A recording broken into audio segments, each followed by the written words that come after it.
Qoyun çox yaşayırsa 10 il. 2 yaşından başlayır doğmağa, ilərdində 5 aydan bir doğur. İndi yaxşı saxlasan, bəzən elə olur ki, ekiz də doğur, təhbala da olur. Deyilişə görə qabaqlar qoyunu kərəsi ilə, kürəsi ilə sanırmışlar. Yəni, o düzgün mütəxəssislər. Köhnə vaxtı say bilməyən adamlar deyim, nə deyim. Yəni, onlar elə ağ qoyunun tayı sarı qoyun tayı ağ qoyun. Bax, belə cütləşdirirmişlər. Əgər duz istəyəndə qoyun tükün buraxır. Bax, bu qoyunun duz istəməyi yoxdur.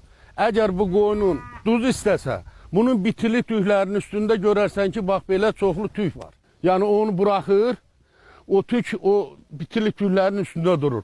Onda bilirsən, tərəkəmə dili ilə desək, deyirlər, bu qoyun şorsuzdur, duzsuzdur.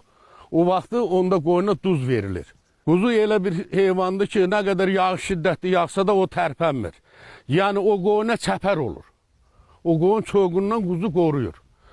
Ondan da qoyun o çoğun da yəni çox uzun çəkmir də. Bu da ən şiddətlisi 1-2 saat, 3 saat, 5 saat ola bilir. Ondan sonra sakitləşir. Qoyun adətən ildə 2 dəfə yunmalıdır. Yəni dezinfeksiya olunur. Lap qotur olsa da olmasa da belə 2 dəfə yunsan müəyyən xəstəliklərdən onu qorumuş olursan. Qoyun elə bir həssas heyvandır ki, iyisi ilə hərəkət edir. Heç o çox zərərli olan otları qoyun yemir. Qoyun yatanda nəfəsi ilə yatır. Əvvəlcə nəfəsini vurur yerə, sonra yatır. Otlayan vaxtı o başqa o zərərli alaq otların yemir.